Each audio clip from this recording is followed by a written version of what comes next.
for dead American children when they are murdered by AR-15s.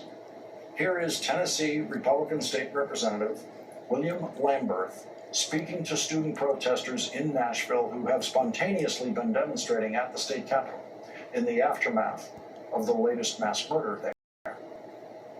So you're not going to like my answer. And look, I'm going to say that straight up. It's not about this one gun. If there is a firearm out there that you're comfortable being shot with, please show me which one it is. There's not. There's not. Right there.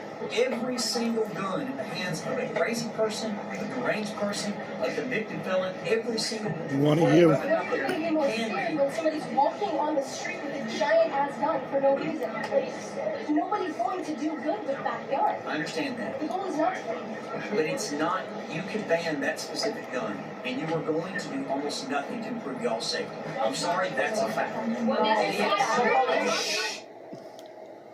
I'm sorry, that's not a fact. The Washington Post has been reporting extensively on the unique damage to the human body done by AR-15s, which produce exit wounds much larger than the entrance wound of the bullet, because the bullet is designed to pass through the body in a way that expands the size of the wound and the damage as the bullet passes through the body.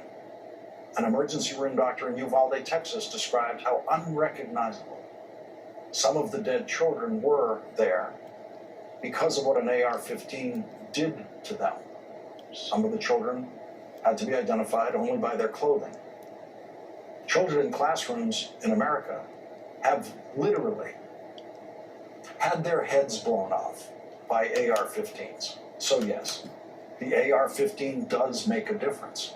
Banning the sale of AR-15s would make a difference. Some children might have survived some of the gunshot wounds they suffered in schools around the country if the shooter had a less powerful gun.